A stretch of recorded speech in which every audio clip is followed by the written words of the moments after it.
which is happening in November. On 23rd of November at 3 o'clock Central European Time, and it will be next speaker Sylvia Hess, who is senior lecturer at the University of Oslo, and Sylvia will talk about foraminiferal applications for Norwegian coastal waters for environmental assessment. And today we are very happy to have Joachim Schonfeld with us, who is staff scientist at Gullmar and who will talk today about Benthic Foraminifera Patchiness. Thank you very much, Joachim, for agreeing. And I would like to introduce Joachim, talking about his scientific career. I was happy to work with him during my PhD in Kiel. But himself, Joachim, did his PhD at the University of Kiel in 1989, where he worked on late Cretaceous foraminiferal stratigraphy. And after that, he moved to German Geological Society in Hanover, where he worked between 1990 to 1993 on late Quaternary sediments of South China Sea and foraminifera of Iberian margin. After that, he moved to Gullmar, where he worked on North Atlantic paleoceanography. And between 1999 and 2001, he was also a researcher at Bremen University and then project scientist in consulting at Tethys Geoconsulting Company in Kiel between 2002 and 2004. And since 2004, Joachim is a staff scientist at Gullmar, where he started working back then on cold water corals and foraminifera associated with them. And also since then, he has lots of exciting projects which he was involved in. So he published in total 154 papers since 1985 and has 2 or even 3 more in press. And he also described 2 new benthic foraminiferal species, I think, not planktonic ones, right? If I'm not mistaken. So please, Joachim, the floor is yours, and I stop sharing.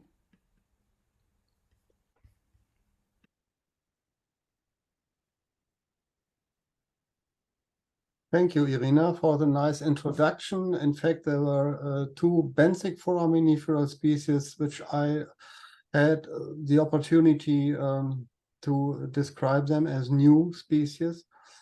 This is not so usual these days because most of them are well known.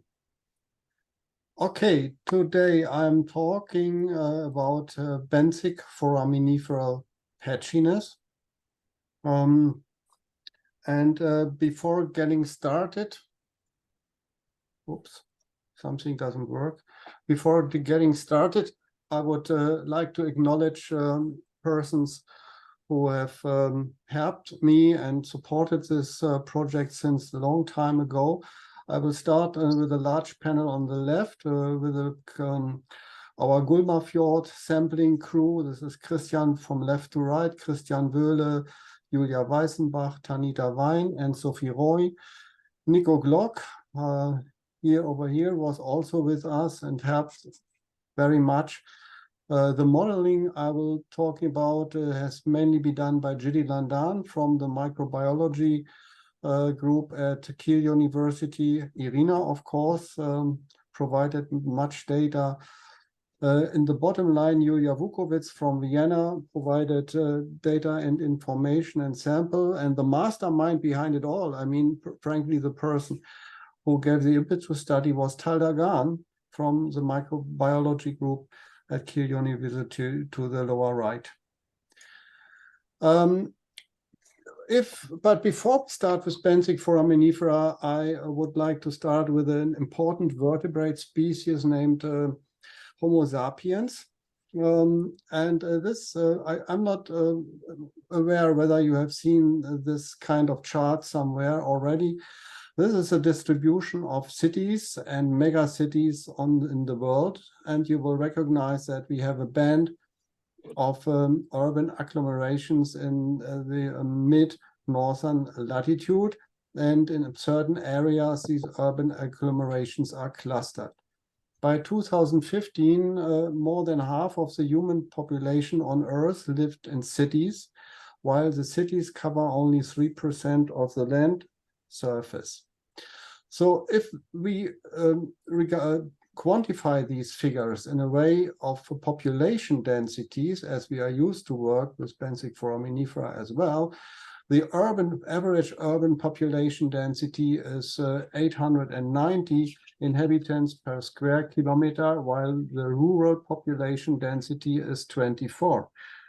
This means that our nearest neighbor in the cities is about 33 meters apart, while our nearest neighbor on the countryside is 204 meters apart. I live in the countryside as well, and I would wish that some of my noisy neighbors would even further apart. So, why is there a trend of urbanization? Of course, there are more job opportunities. The effort is less to gather food. You can buy it on the market. There is a greater availability of homes, and you always will have the opportunity to find company even at nighttime, as here on the painting of Edward Hopper. But is it unique to humans? It is not.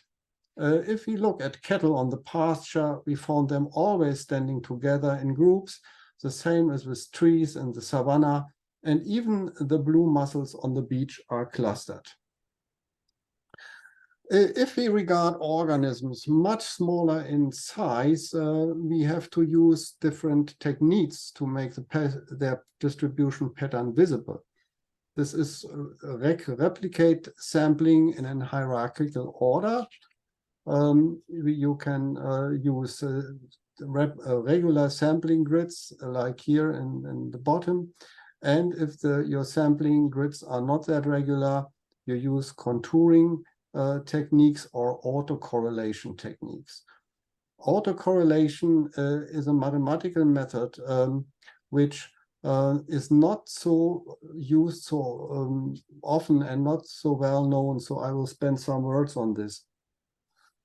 In the old textbook of John Davis on statistics and data analysis in geology, I found on page 302 a nice example of both a clustered and a random distribution of samples. And if we apply a spatial autocorrelation on this pattern, we can use the Moran's I index. This is a method that has been published in 1950 already, and it's widely used by the botanists and in GIS applications, map analysis, image analysis, and so on. So what do?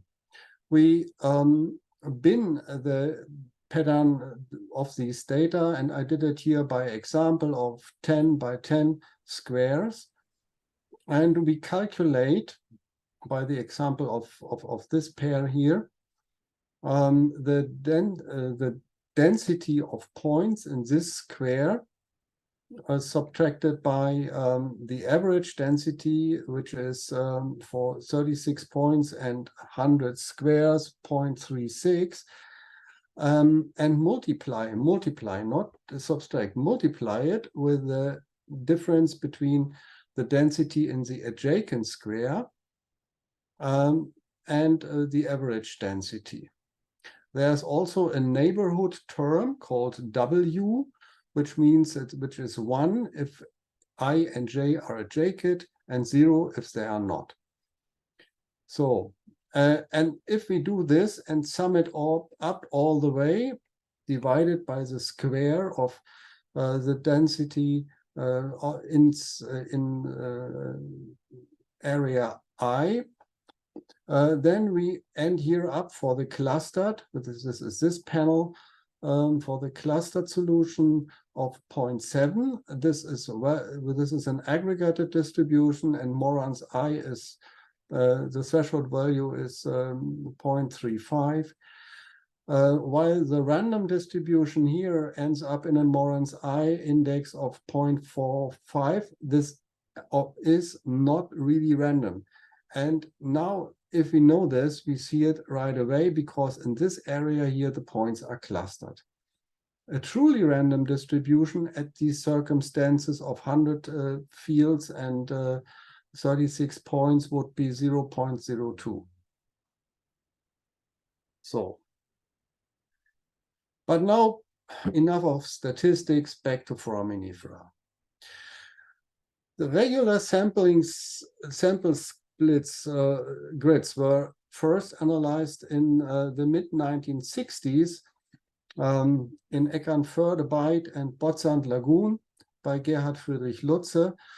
And with the help of a diver, he collected samples spaced 1 meter apart in a 4 by 4 meter square, and found population densities of the most abundant species in this area, which was Ecphidium excavatum at that time.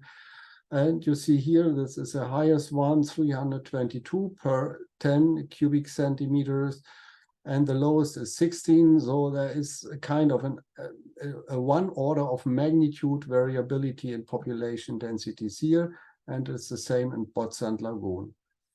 And he did a contouring and concluded from the contours of the density that foraminifera live in colonies of meters in diameter. And he thought that this is due to local variations in favorable conditions. A different approach was pursued by Martin Boutsas, who sadly passed away last year. But there were also following approaches in 2000 and 2015 by Aubin, Thibault de Chanvalon. They cut it with a knife, a 7.5 by 7.5 centimeter square of the surface sediment, or here an 8 by 8 centimeter slab of the downcore sediment, again a 5 by 5 centimeter square from the surface sediment, and cut it into little cubes and washed these cubes, counted the living specimens. And what they found is significantly higher population densities in small area of 1 to 3 adjacent cubes. I highlighted this here with Gunnar Lehmann's data with different grayscales, and you see that these kind of agglomerations are about 2 to 3 centimeters in size. On the Loire mudflat, it's about the same scale, but here in Delaware, in Rehoboth Bay, Delaware, the data set of Martin Boutsas, they are only 1 centimeter, about 1 or 1.5 centimeter in size. Martin Boutsas then stated that he recognized that individual foraminiferas are spatially distributed in a heterogeneous continuum, forming patches with different densities. And as the reproduction is asynchronous, they will cause, there will be a pattern of varying patches in space and time. And he thought that this is due to the restricted mobility of juveniles after reproduction. All persons doing this later followed this concept. But okay, we can try it with Moran's I index, so why not? Simply typing it in here in my little Excel spreadsheets, and hooray, here we got Moran's I. So, for Martin Boutsas' sample set, Moran's I is about 0.3. Sorry, this is not really patchy. It is much higher, 0.78 or 0.93 for Loire mudflat and Botsand Lagoon. So the spatial autocorrelation confirms that we have to account here for an agglomerated distribution. The pulsating patches model has a couple of prerequisites. First, it is a restricted mobility of the juveniles. This is clear because otherwise we couldn't have a higher density in a defined spot. Second, the populations should be rather stationary in that there are not so large interannual or interseasonal variations to be expected. And third, this is also quite important, there has to be a random stochastic reproduction. There are, of course, some live observations during recent years which challenge the pulsating patches model. First, Benthic Foraminifera are highly mobile. They can crawl around with a speed of a couple of centimeters per day.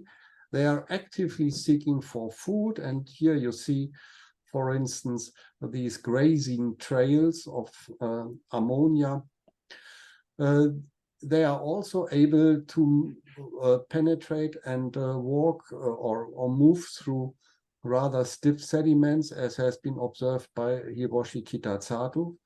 And more importantly, if there is an asexual reproduction, the juveniles will quickly move away from the parental trest within hours. Fourth, if there is a food pulse, for instance, a sudden income of phytodetritus to the seafloor, the foraminifera will reproduce, or the propagules who are waiting in the rings and are still there will all start to grow in a synchronous manner. This is also an experimental result from Chris Duffield at Oslo.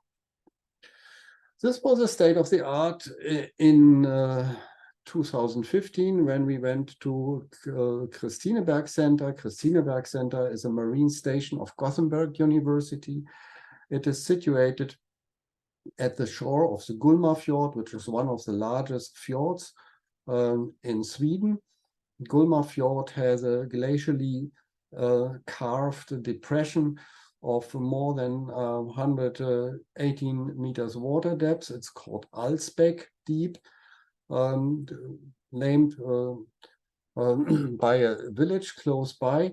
And during certain years, this basin here is stagnant, because the overlying waters are lower in salinity, in particular during wintertime. We didn't go there looking for foraminifera patchiness. We simply wanted to collect as many as possible specimens of either Globobulimina turgida or Globobulimina auriculata for a physiological experiment. We performed 16 deployments of a mini-MOC. This is a small multi-cora with 4 tubes of 10 centimeter in diameter and a total weight of 200 kilograms.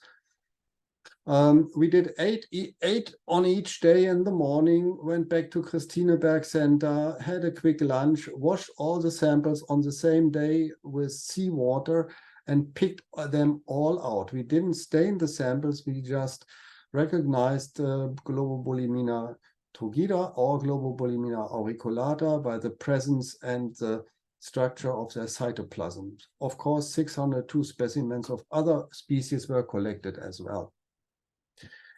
When we prepared the data table, we were surprised.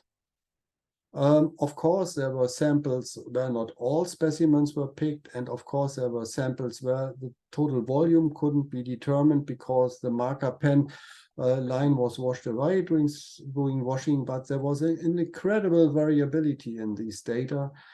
Which is also depicted by the mean value of 2 and a standard deviation of ±1. So we have population densities of 58 replicate samples, which were a little bit strange to us. We explored them at first with a very simple bar chart and found a right-skewed distribution of standing stocks. If they were log transformed, the Kolmogorov-Smirnov tests produced a P of 0.2, which is a more than 99% significance that it is a log normal distribution. So far, so good. But then we went a little bit deeper and compared the difference of the sample from core A from the sample of core B and from core B to core C. So the orthogonal differences, and compared them with the diagonal differences of core A to core C, which is 9 centimeters more apart. So the average value of the orthogonal difference was 0.8 and the diagonal difference was 1. We performed a two-sample Kolmogorov-Smirnov test with a P of 0.5, which means a borderline significance. The difference could be true, but is not necessarily be true. So this was quite an important aspect. So the question was rising, are there patches of even a much larger scale? And can we get an idea how large they are and how their shape is? So doing this, we need geographical information. The station protocol during our cruises were done in a rather hasty manner. Some letters were illegible, others were missing. And the operating person had the order always to press the mark waypoint button on our GPS. I thought it would be a good idea to go to this device again. I put in the battery and downloaded more than 460 kilobytes of data. In fact, the device recorded the complete track. So from the track plot, it was clear that we have very precise sampling positions, and also that all our samples are clustered in a circle of 52 kilometers in diameter. And one from the track plot, one also can see the gorgeous practice of the captain ruling out the drift and the wind stress on the boat, that we always met the same place. So we have accurate positions of all the deployments. So the modeling goes like that. Here we have the stations again. Well, we first reduced the spots to the size of the minimum.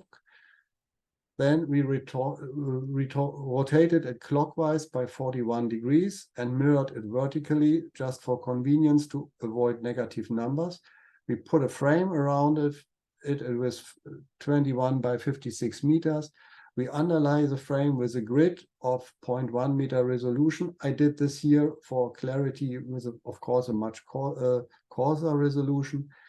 Created an artificial pattern in this grid with random functions and compared this with the observed densities. In this particular case here, we have 14 data points, got an R of 0.6 and a P of 0.15, so that this is significant. We repeated it with 1,000 different patterns, randomly different patterns, and recorded only the p-values, and later on analyzed the frequency distribution of the p-values. So this all has been done by Jiddy Landan, and I'm really grateful. He did a brilliant job in doing this, even though it doesn't show, the results were not the way we would expect. These panels here are just examples of solutions with a circular circular patches. We did it with a peak and a pit solution. This means the center here is either the lowest or the highest population density, and they all didn't work out. We tried it with circular spot, we tried it with a chessboard pattern, we tried it with waves or a wedge pattern. Nothing worked. The only thing which worked was a log normal distribution, where the two-sample Kolmogorov-Smirnov test showed that the mean and the median of the distribution of p-values is close to 0.5. So we could not successfully simulate a large-scale heterogeneity in the way that it matches our observations. And a random non-spatial log normal distribution yielded the best fit with the data. Log normal distribution, what is it? Log normal data distribution are quite common in volumetric data. Here I have two examples. One comes from metallurgy. which meaning the size of copper crystals in a copper melt. If you plot them against a logarithmic ordinate on a probability paper, they will follow a straight line. Another famous example, probably every one of you had it in the first year study classes, are the grain size curves of beach sands by Fisher. And here we have also a log scale. This is a phi grade of the sands, and the epsilon axis is on a probability scale. And here you see different lines. Different lines means different cohorts of data. If we do the same with our population densities of replicate samples and standardize them. Standardize means mean value is 0 and standard deviation is 1. And do this on the log transformed data, plot them on probability paper. The gray line is this ideal Gaussian distribution.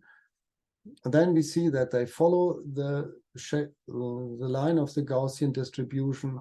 So indeed, they are also log transformed, log normal, which we know already. But if we apply the same technique to literature data on any shallow water foraminifera from replicate sample series, we find the same. We find the same. They are all log normally distributed. So, approaching to test the model. If replicate sample series are log normal distribution and the pulsating patchiness model of Martin Boutsas is valid, then a temporal data series should also display a normal Gaussian distribution. Well, Alsbäck Deep in the Gullmar Fjord has been visited so often, since decades. We were there in 2013 and in 2014, and there are quite half a dozen of papers describing the foraminiferal assemblages and faunas of Alsbäck Deep. I posted only 3 of them here. We carefully recovered the station, the metadata of the sampling stations, and found that they are all gathered in the close vicinity of our replicate sampling area, which is indicated here with a gray circle again. So if take the population density of Globobulimina turgida from 1994 to 2021 and put it first in a standardized manner on probability paper. Schonfeld. It's not a pun. Could you switch off your microphone, please? Thank you. We find that it is not following a Gaussian distribution. No, it is not. Instead, you have 2 different cohorts. Okay, could be an artifact. It's not log transformed. If we do log transforming it, we again find these 2 cohorts. The outlier now is joining one cohort, so the cohort A and the cohort B. Oops, excuse me. So we have 2 data cohorts of either low or high population densities. What could this mean? Let's first have a look on the temporal distribution of this temporal data set. The 2 species Turgida and Auriculata are indicated here by the drawings of Hans Höglund from his thesis in 1947. So indeed, we see that there are some samples with low population densities, some samples with higher population density, and one really outlier. Some studies could not or had not discerned these 2 species because the decisive feature, these little spines here and the serrate tooth plates, are not so well visible underwater. Other studies could discern the species, and others had some species where they were not so secure, whether it is turgida or auriculata. But first, I would like to point your attention to these two data points here. The data from 1994, and we compare it with the oxygen record of Alsbäck Deep. In the winter before the summer, where the sample has been taken, the oxygenation of the waters in the fjord was about 100 micromole per liters, while in 2005, where the population density is more than threefold of it, it was close to the threshold of being hypoxia. In 2011, the oxygen values in the winter before the sampling were much higher than in 1994. And in 2018, where we had this outlier with a very high population densities, the oxygen values in the preceding winter were as low as they ever could be. Now, it's known that both species are able to thrive under hypoxic conditions because they can use nitrate as final electron acceptor. And so this might be an explanation for the covariance with oxygen. On the other hand, we also know that they use different food resources, and it's probably not such a good idea to lump these two species. But there is a certain covariance with oxygen recognizable. So to conclude, if you think there are large patches in Benthic Foraminifera assemblages, you're probably wrong. All evidences for medium to large scale spatial heterogeneity are statistically unsupported, as far as we could argue.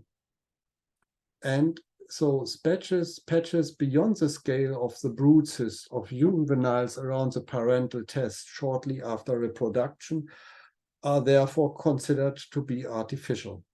Spatial statistics, the boron I index is just one technique, may provide further insight, but the results are often ambiguous. Surprisingly, log normal distribution of foraminiferal standing stocks are a pervasive feature, but they do not apply to a temporal data series from the Gullmar Fjord. So in essence, the ecological or environmental forcing governs the population structure of Benthic Foraminifera rather than their reproduction dynamics. If you want to learn more and would like to read all the details and circumstances of our study, there will be a paper coming out soon in the Journal of Micropaleontology, provided the typesetter will successfully and correctly perform all the corrections on the draft. And with that little image here from Christineberg Marine Station, I would like to close and thank you all for your attention.